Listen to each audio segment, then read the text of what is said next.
तो ये कहा जा रहा है कि भारत ने शायद ये कोशिश की है कि बांग्लादेश की एड जो है वो अमेरिकन बंद कर दें। क्या इसमें डॉक्टर जयशंकर ने कोई जादू चलाया है? तो मोहम्मद यूनुस साहब को जो हुकूमत है उनको ये सोचना चाहिए था, कोई पता नहीं होता वक्त का कब क्या हो जाए, तो जरा भारत से अच्छे ताल्लुकात बनाकर रखे। मुझे लगता नहीं है कि प्रेसिडेंट ट्रम्प के दौर में बांग्लादेश के साथ कोई अच्छा सलूक होने जा रहा है। यूएस ने या डोनाल्ड ट्रंप की बात करें, उन्होंने जो फर्दर एड है वो देने से इनकार कर दिया है, वो रोक रहे हैं। तो ये जरूर होगा कि इंडिया जो है जी वो बड़ा हो जाएगा ना, चौड़ा। हाँ वो चौड़ा हो जाएगा। क्या अब बांग्लादेश को एक बार फिर इंडिया की हुकूमत की ज़रूरत पड़ गई है? ये क्या हुआ है? देखिए, हुआ कुछ यूं है कि अमेरिका ने बांग्लादेश की एड स्टॉप कर दी है। बांग्लादेश को दिए जाने वाले फंड्स सब के सब बंद कर दिए गए हैं। तो अमेरिका ने ये फैसला किया है कि बांग्लादेश को जो पैसा दिया जाता है अब वो नहीं दिया जाएगा। उनको धमकी लगानी है, उनको दबका लगाना है। तो अब ट्रम्प ये फैसला करेंगे कि बांग्लादेश को दबका लगाना है, डांट लगानी है। उनको कहना है कि हम तुम्हें मजीद पैसा नहीं दे सकते, बहुत दे दिया। क्या हो रहा है वहाँ पर? हिंदुओं का कत्ल क्यों हो रहा है वहाँ पर? जो वहाँ पर बांग्लादेश में पिछले चंद महीनों के अंदर हुआ है, उसके अंदर ख़ास तौर पर इंडिया के हवाले से बहुत सारी ऐसी चीज़ें हुई जो कि ना तो इंडियन गवर्नमेंट उसको बर्दाश्त कर सकती है और ना ही वहाँ के लोग। और जिस तरीके से वहाँ पर बांग्लादेश के अंदर हिंदुओं के साथ जो सलूक हुआ गवर्नमेंट चेंज होने के बाद, तख्ता उलटने के बाद शेख हसीना की, तो उनके लिए तो ये कारमा ही है। तो मुझे लगता नहीं है कि प्रेसिडेंट ट्रम्प के दौर में बांग्लादेश के साथ कोई अच्छा सलूक होने जा रहा है। यानी बांग्लादेश को पैसा वैसा तो नहीं मिलेगा वैसे उस तरीके से जैसे कि पहले मिल रहा था। जैसे मैंने आपको कहा कि ये उलट हो गया काम। एक और चीज़ ये है कि क्या अब बांग्लादेश को एक बार फिर इंडिया की हुकूमत की ज़रूरत पड़ गई है? क्या बांग्लादेश को एक बार फिर इंडिया की मदद की ज़रूरत पड़ गई है? क्या बांग्लादेश एक बार फिर इंडिया से कहेगा कि जिस तरीके से पहले हमारी इमदाद करते थे, हमारी मदद किया करते थे, वैसे ही करो, क्योंकि अभी हमारी एड जो है वो बंद हो गई है? तो मोहम्मद यूनस साहब किस मुंह से ये इमदाद मांगेंगे इंडिया से, ये बड़ी देखने की बात है, क्योंकि आपको पता है जो कुछ हो चुका है दोनों कंट्रीज़ के बीच। तो मोहम्मद यूनस अगर भारत से दोबारा इमदाद नहीं मांगेंगे तो फिर क्या करेंगे? क्योंकि एक तो आईएमएफ का पैकेज भी उनको चाहिए $4.5 बिलियन का, और यूएसए से वो $5 बिलियन जो लैंडर्स हैं, इंटरनेशनल लैंडर्स, उनसे मांग रहे हैं। तो मोहम्मद यूनस साहब को जो हुकूमत है उनको ये सोचना चाहिए था कि बहुत बड़ी बड़ी बातें जो कही गई हैं कि कोई पता नहीं होता वक्त का कब क्या हो जाए, तो ज़रा भारत से अच्छे ताल्लुकात बनाकर रखें। जो इमदाद है, जो मनी है, जो पैसा है, वो तो वही कंट्री दे सकता है जिसके पास होगा। तो पैसा तो इंडिया के पास है, और बांग्लादेश की वैसे भी इकोनॉमी इंडिया पे डिपेंड करती है। ये जो उन्होंने कहा कि ये लेने के देने पड़ गए, मैंने अभी आपको बताया मोहम्मद यूनुस ने जो ये कहा कि बहुत बुरे हालात हैं और इतना इधर से चाहिए, आईएमएफ से और लैंडर से चाहिए, वो इसलिए कहा कि वो कह रहे हैं कोलैप्स हो रही है इकोनॉमी बांग्लादेश की, तो हमें पैसा चाहिए। तो अब जो इमदाद है यूएसएड की वो रुक गई है। तो अब क्या होगा? अब इंडिया तो बहुत ज़्यादा मदद करता था ना, आप जानते ही हैं। भारत की तो बांग्लादेश को बहुत ज़्यादा इकोनॉमी की मदद चलती ही इंडिया के ऊपर उनकी इकोनॉमी थी, डिपेंड करती थी बहुत ज़्यादा शेख हसीना के दौर में। लेकिन उसके बाद तो ऐसा नहीं है ना, वो तो उन्होंने सारे अपने वो खींच लिए।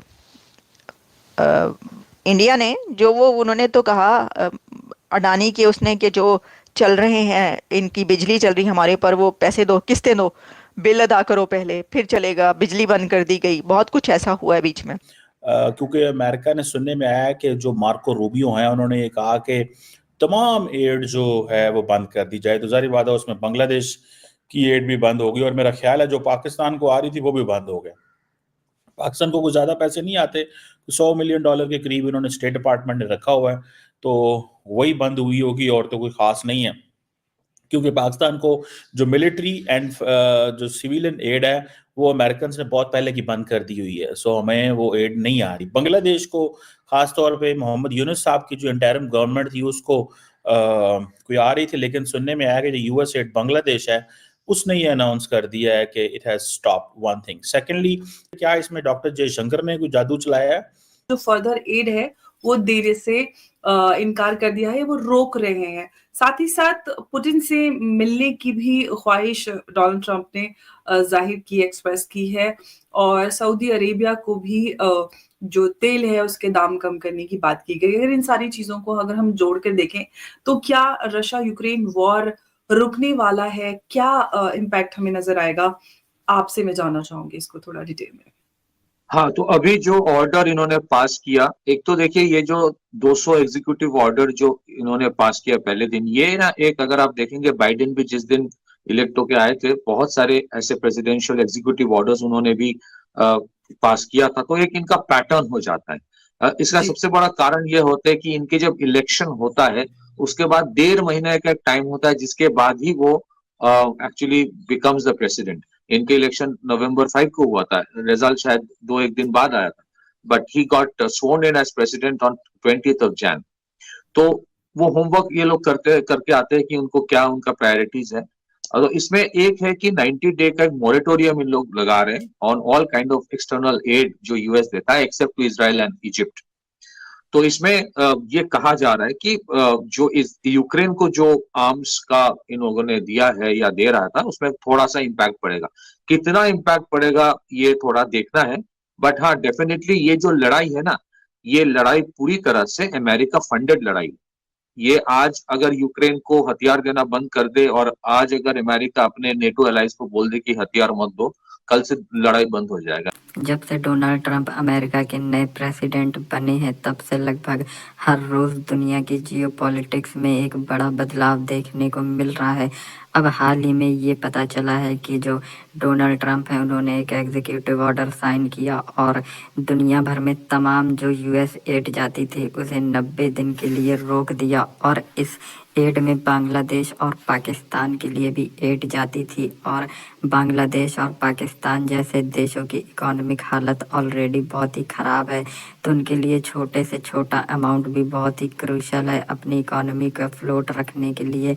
और क्योंकि अब ये एड बंद हो चुकी है तो उनके सामने एक बड़ा इकोनॉमिक संकट खड़ा हो गया है, और इस पर ये बात कर रहे हैं लोग कि क्या इंडियन लॉबी ने अमेरिका को पुश किया है कि वो बांग्लादेश और पाकिस्तान को दिए जाने वाली एड ख़त्म कर दे, क्योंकि बांग्लादेश में पिछले कई महीनों से जो हिंदुओं के साथ हो रहा है जब से शेख हसीना की सरकार गिराई गई, और साथ ही साथ पाकिस्तान को भी सबक सिखाने के लिए क्या ऐसा इंडियन लॉबी कर रही है। इस पर पाकिस्तानी मीडिया का कहना है कि भारत की लॉबी इस सब के पीछे है और ये एक बहुत ही बड़ी साजिश का हिस्सा है, और साथ ही साथ उनका ये भी कहना है कि भारत आने वाले समय में पाकिस्तान और बांग्लादेश को सबक सिखाएगा, क्योंकि जो डोनाल्ड ट्रंप है वो काफ़ी प्रो इंडिया है और उनकी जो कैबिनेट है वो भी काफ़ी प्रो इंडिया है। तो आने वाला समय पाकिस्तान के लिए शायद उतना अच्छा नहीं होगा, और ये भी प्रोबेबिलिटी है कि वापस से बांग्लादेश में मोहम्मद यूनिस को हटा के शेख हसीना की सरकार वापस से स्थापित कर दी जाए।